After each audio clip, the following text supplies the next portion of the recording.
Hello there, I'm Muhammed Hamdan and you're watching Nightline, news making the headlines. Ringgit set to strengthen against greenback in coming years, says Bank Negara Malaysia. Also, eligible Malaysians can redeem Emadani credit from Monday.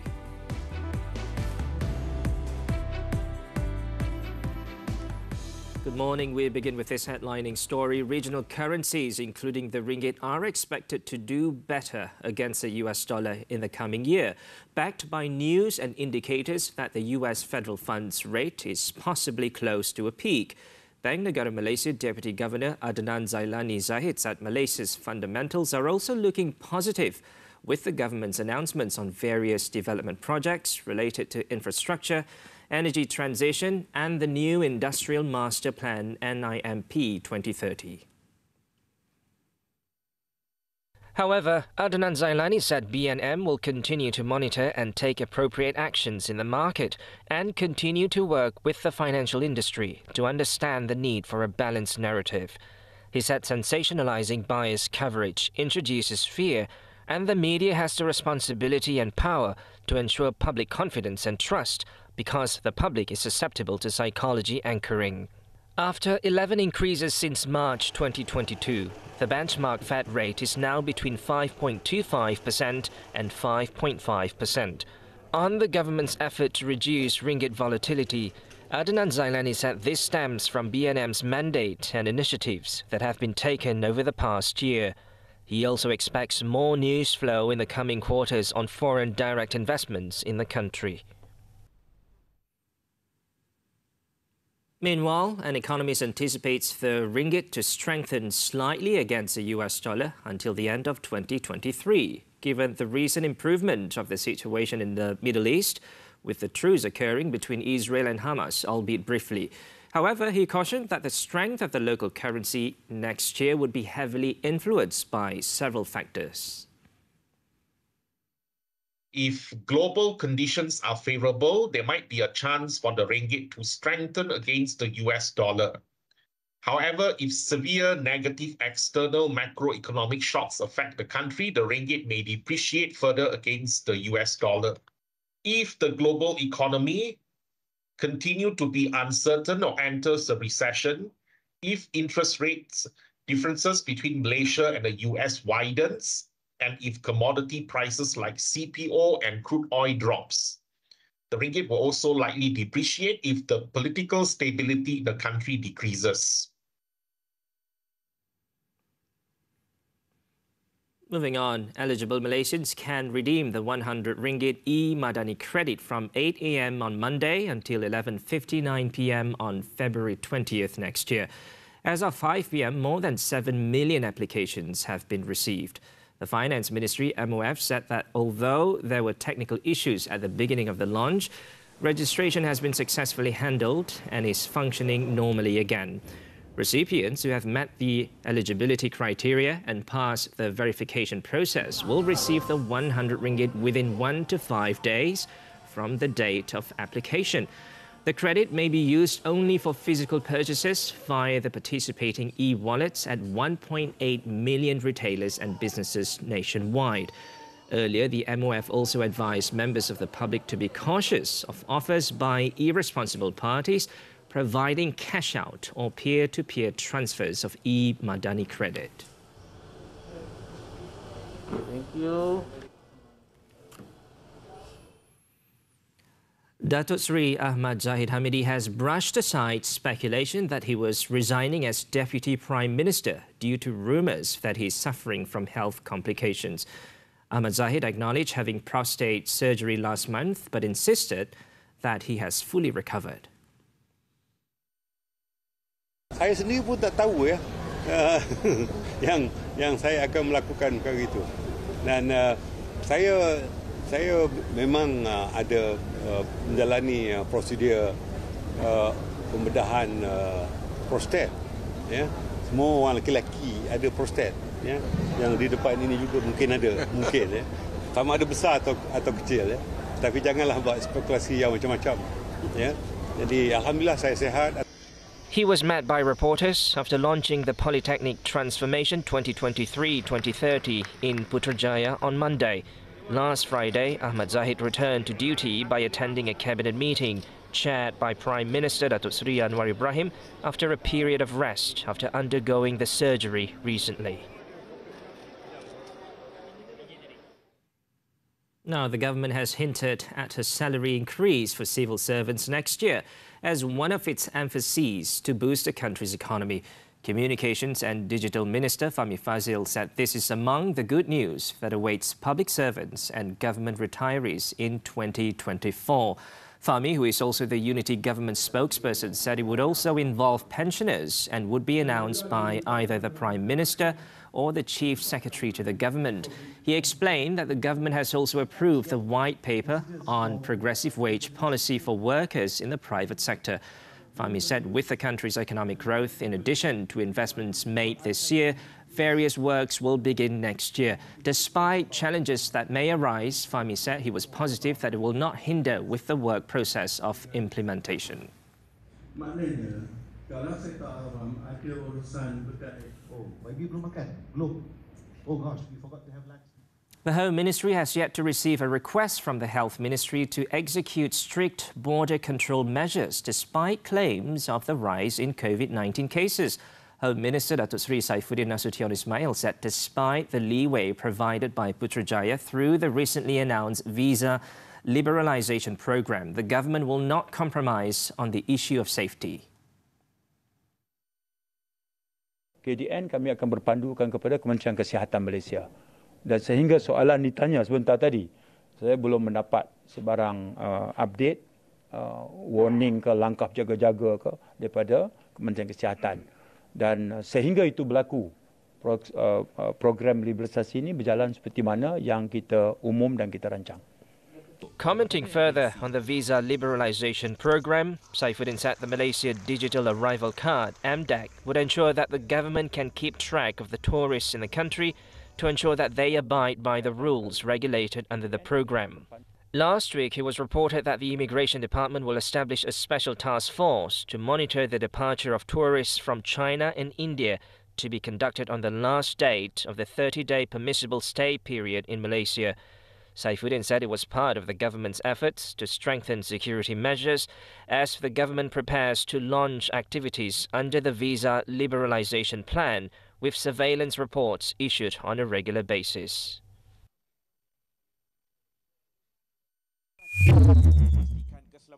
Meanwhile, the Home Minister has urged the Registrar of Societies, ROS, to periodically examine the activities and financial status of registered organisations, especially those that carry out public fundraising. This is to ensure that donations given by the public are not misappropriated. Dari masa ke semasa, kita boleh membuat semakan secara rawak, secara rambang, ya, berkala bagi memastikan kepatuhan terhadap undang-undang. Itu maksud saya, sementara tugas hakiki itu dia buat, tapi dia tak menghalang. Dia juga boleh melakukan tugas yang di luar kotak, ya, masih tujuan pemantauan dan memastikan sebuah pertubuhan itu patuh.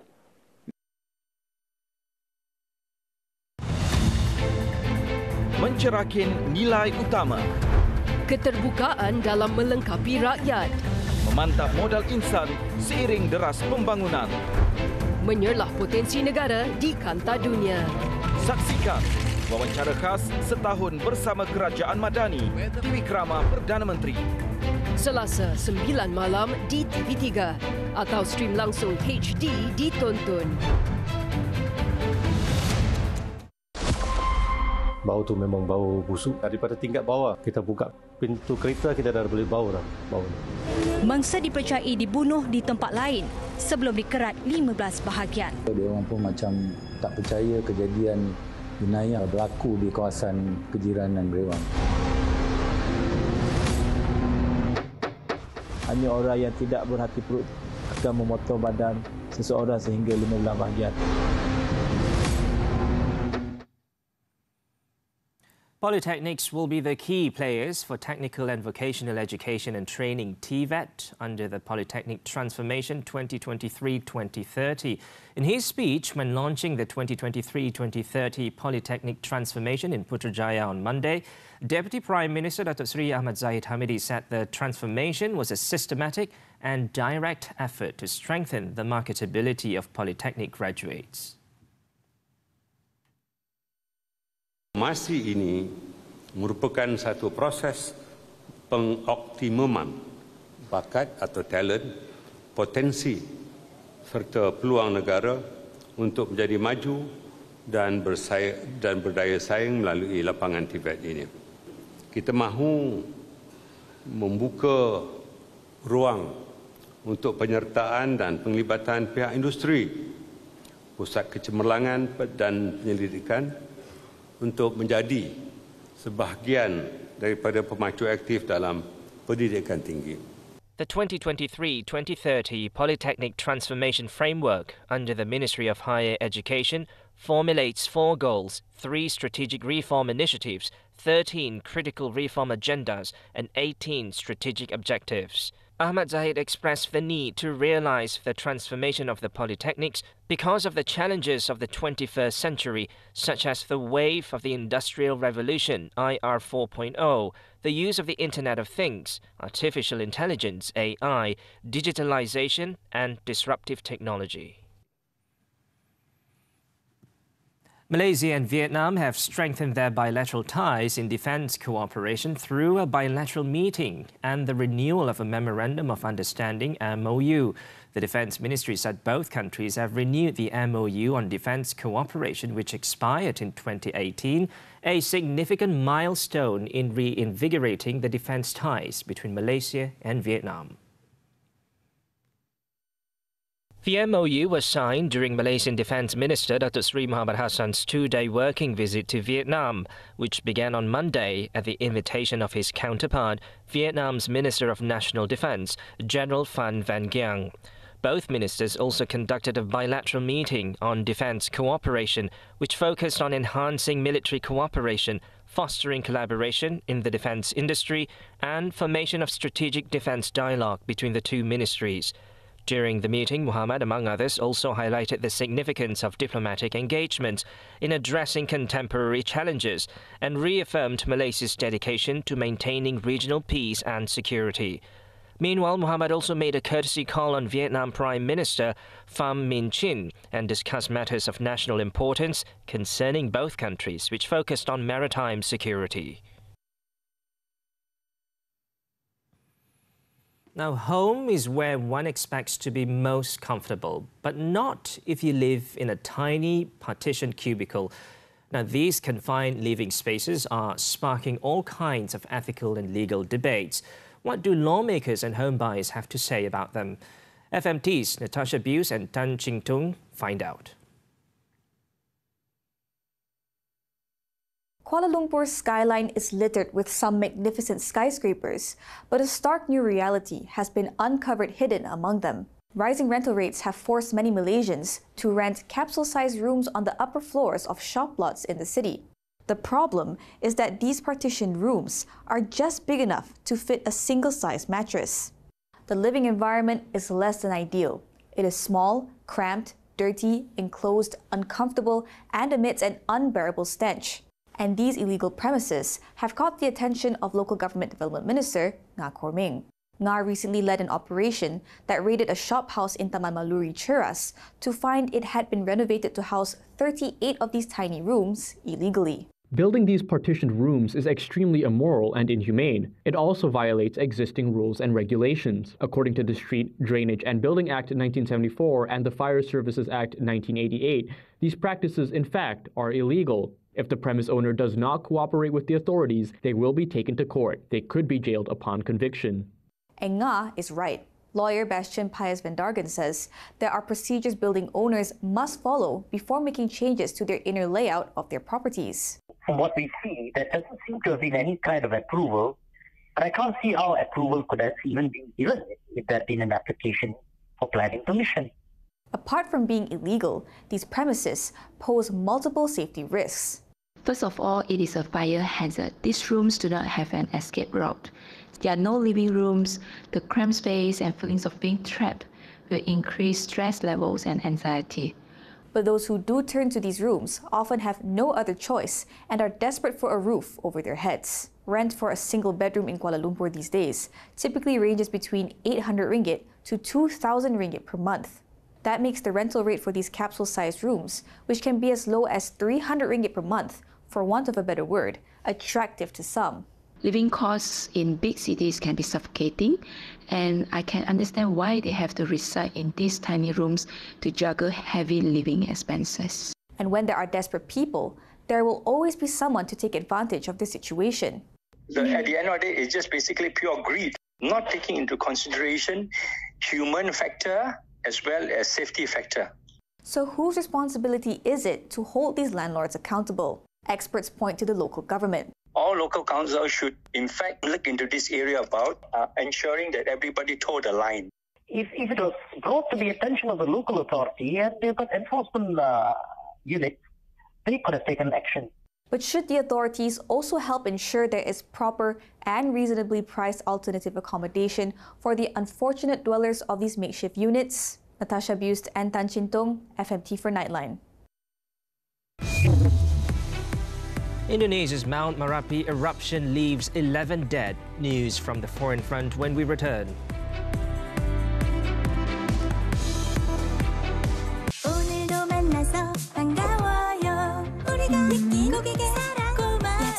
Ni nampak macam sedap je. Nak ni lah. Ini produk terbaru kami. Siu Supering Cheesy Corn. Nak cuba? Cheesy Corn ni ditabur dengan sebut supering yang menambahkan lagi rasa kejunya. Wah, bolehlah. Bagi saya cuba satu. Gabungan supering ni memang Cik belum bayar lagi ni. Maaf. Terlupa pula. Dapatkan di Siu sekarang. 시즌 선배 좋아해요? 제 지인 반응은 안 궁금하십니까? 내내 후회했습니다. 아침에 얼굴 안 보고 왔고. 나 무사하지 않았으면 어땠을 것 같은데? 너한테서 도망쳤던 모든 시간들을 후회했겠지. 그때 그러고 생각된 거야? Descendants of the Sun, setiap Selasa hingga Khamis, 11 malam. Syoknya ber-K-drama di Chansarang TV3 dan stream sekarang melalui Tonton.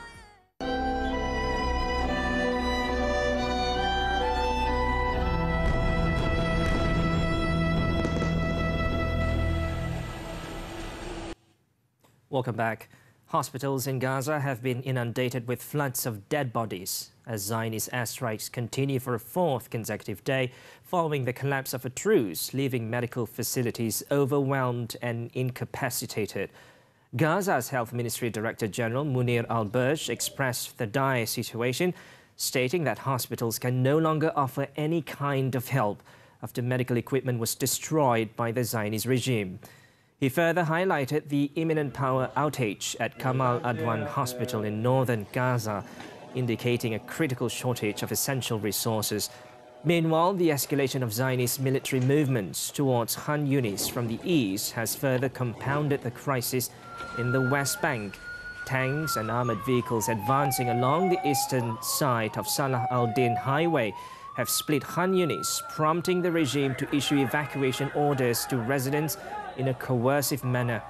At least 15,899 Palestinians have been killed in Gaza since the beginning of the Zionist rampage.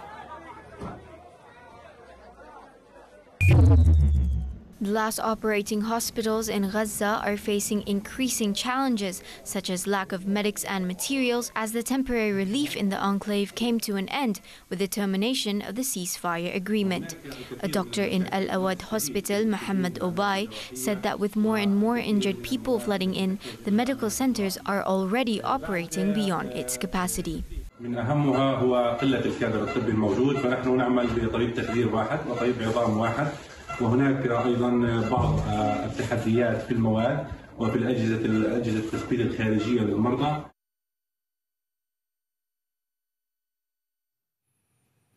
In other news, Turkey President Recep Tayyip Erdogan said on Monday that Israeli Prime Minister Benjamin Netanyahu will likely be tried as war criminal over the Zionist regime's ongoing atrocities in the Gaza Strip. Speaking at the Organization of Islamic Cooperation (OIC) committee in Istanbul, Erdogan said Netanyahu admitted that he is pursuing expansionist policies. Şu anda Gazze kasabı olan Netanyahu bir savaş suçlusu olmanın ötesinde kesinlikle Gazze kasabı olarak aynen Milosevic nasıl yargılandıysa bu da yargılanacaktır. 67 sınırlarında başkenti Kudüs olan Erdogan made these remarks in reference to the Yugoslav ex-president Slobodan Milosevic, who faced trial for charges of genocide, crimes against humanity and war crimes at the Hague Tribunal.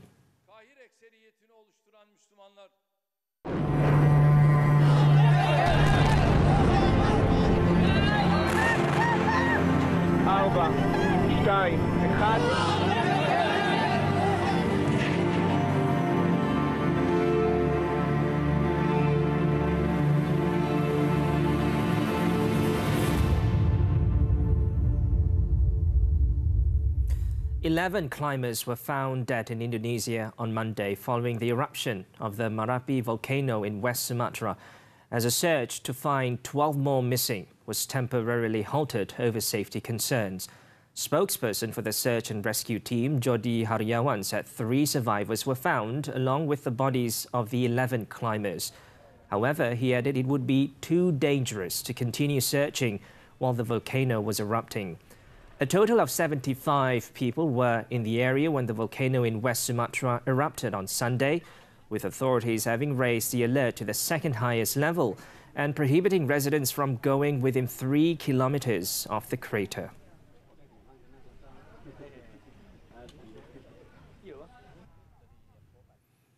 At least 2 people died, and the runway of one of India's busiest airports lay submerged due to torrential rain as 2 southern states braced on Monday for a severe cyclone likely to hit in the next 24 hours. The 2 victims were killed when a wall collapsed because of heavy rain in the Chengalpattu district. In Chennai, cars were swept away as floodwater flowed through the streets, while its airport, one of the busiest in India, shut down operations for the day, citing severe weather. Meanwhile, according to officials in Andhra Pradesh, nearly 7,000 people in 8 coastal districts were evacuated, as preparations were underway to evacuate 28,000 more. Cyclone Mithi is expected to land on the coast of the southern Indian state of Andhra Pradesh on Tuesday morning, with sustained winds of 90 to 100 kilometers per hour, gusting to 110 kilometers per hour.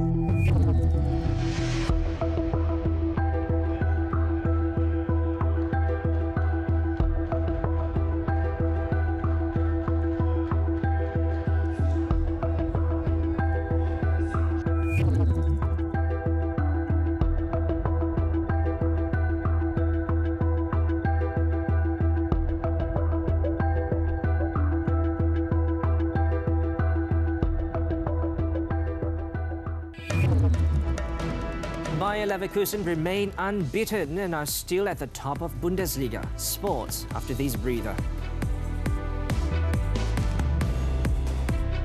Kembali lagi dalam Music separuh akhir. Tampil saingan sengit. Merebut 12 tempat ke pentas akhir anugerah juara lagu 38. Lagu manakah yang akan menjadi pilihan juri? Dominasi 12 lagu terbaik bermula di sini. Rasai debarannya di Music 38 separuh akhir pada 15, 16 dan 17 Disember jam 3 petang di TV3 dan stream hanya ditonton. Macam-macam cara dia cik pasal dengan saya. Cuba awak tenang sikit. Dia nak jadikan benda itu satu isu besar. Benci sangat cuma ni. Aku betul-betul rasa macam dia, tapi tak mungkinlah. Kenapa saya telefon abang tak jawab? Dengar sini lepas ni kalau nama saya dan juga alamat saya keluar dekat telefon tu, reject. Kami Orang KL, Khamis hingga Sabtu 9 malam di Lestari TV3 dan stream sekarang melalui Tonton. We're back with sports. Football, the German Bundesliga. Bayer Leverkusen extended their lead at the top of the standings to 3 points, but they had to dig deep to earn 1-0 draw against Borussia Dortmund at the Bay Arena. The home side came into the game riding a 14-match winning run, but were packed back in the 5th minute when Julian Ryerson opened the scoring for Dortmund. Some dogged defending kept Leverkusen at bay, and Florian Wirtz's effort was ruled out for offside in the stoppage time, bringing the scoreline to 1-0 in the first half. Leverkusen fought back in the second half before Victor Boniface managed to find the equaliser in the 79th minute, keeping the league leaders' unbeaten record intact. With this result, Xabi Alonso's side now have 35 points from 13 games, while second place Bayern Munich have 32 points with the game in hand.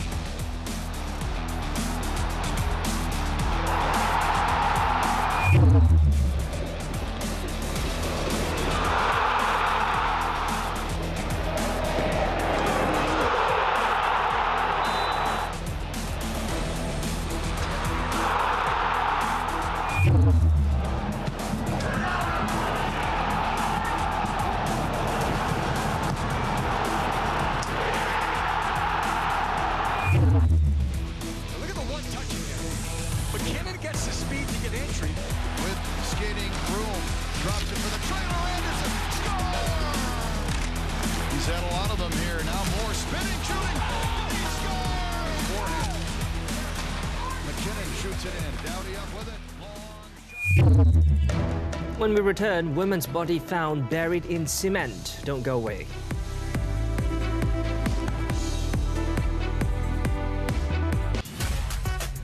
Lagu mana yang korang support untuk muzik-muzik 13 separuh akhir nanti? Dominasi 12 lagu terbaik bermula dekat sini. Tapi sebelum tu, download aplikasi Tonton. Sebab itunya manja. Oh, guys, aplikasi Tonton ni percuma je. Nanti boleh stream muzik-muzik 13 separuh akhir live sama-sama pada 15, 16 dan 17 Disember ni jam 3 petang. Sekejap. Tapi kalau terlepas macam mana tu? Rencana.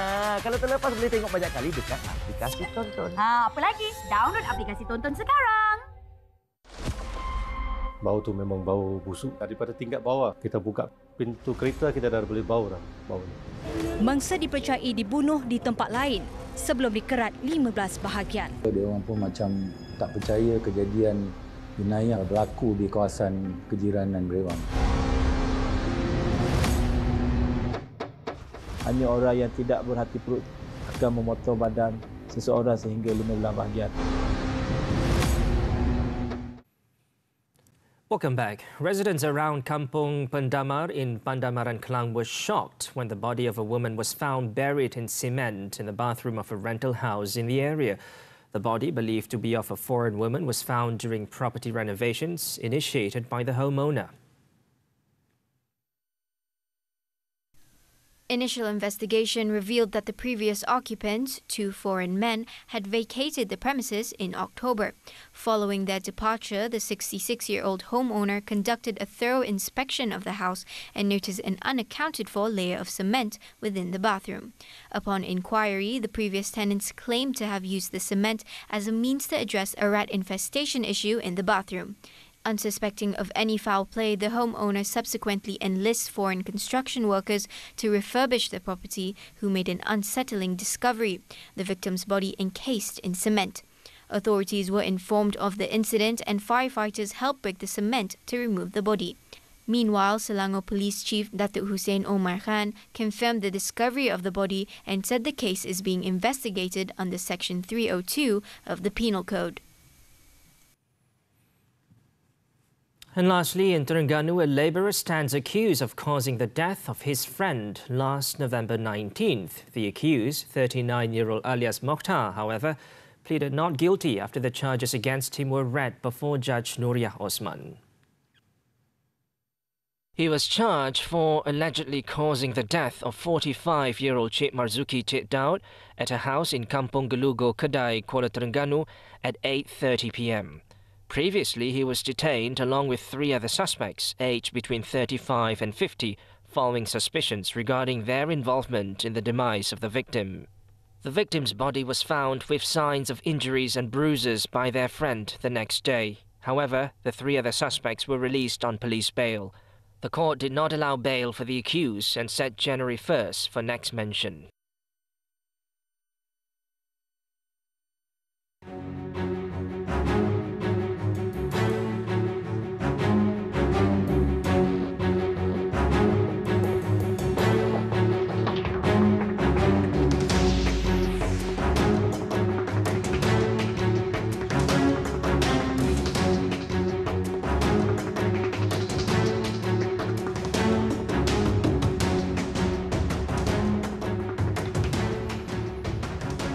And that wraps up this edition of Nightline. We leave you with visuals of Egypt reopening the Imhotep Museum on Sunday in the Saqqara necropolis. The museum is dedicated to Imhotep, the ancient Egyptian architect who built the Saqqara pyramid and houses one of the oldest royal mummies in Egypt. With that, I'm Muhammed. I'm Hamdan. Thanks for watching and be well, Malaysia.